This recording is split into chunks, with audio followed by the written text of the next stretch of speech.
Hi, everybody. Thank you for tuning in. And we're going to talk today about multi-species grazing, adding sheep to your cattle herd.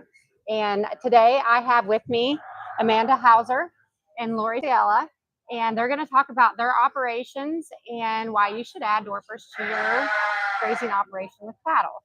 Lori, can you tell a little bit about your Sure. I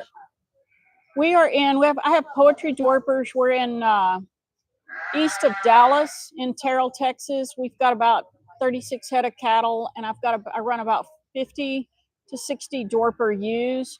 And when I'm not lambing out, I will run them with the cattle, and it's worked great for us. Amanda, you can tell a little bit about your operation? So we're in Cookeville, Tennessee.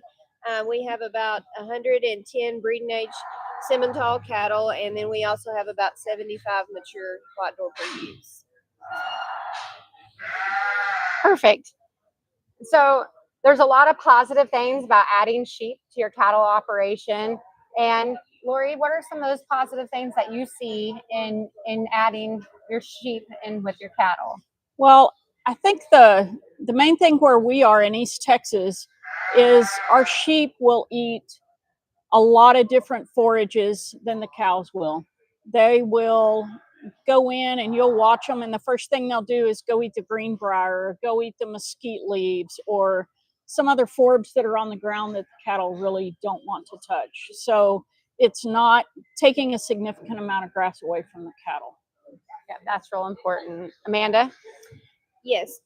So our ewes graze out with the cattle when they're dry. We're on an accelerated lambing system, so that rotation runs fairly rapidly. We're in a higher rainfall climate, I would assume, than what Lori is, probably 55 to 60 inches a year.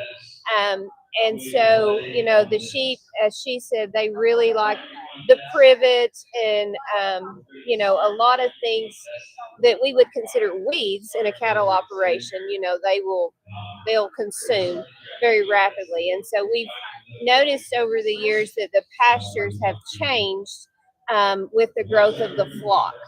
So we started small, maybe 20 head of ewes. But as we've increased the ewes, the pastures have changed to support that. So we've not had to, we've not had to reduce the amount of cows that we have. The pastures have just kind of evolved with the increase in numbers. And with that, there's a difference in between climate and the amount of rainfall. However, starting small and working up, there's not a lot of difference in that stocking rate. You're not reducing your cattle numbers. You may potentially, with them taking care of the species that are less desirable in your pastures, that may increase even your stocking rate and more cattle, and also lend to more sheep over time too. So it's a really good benefit of that.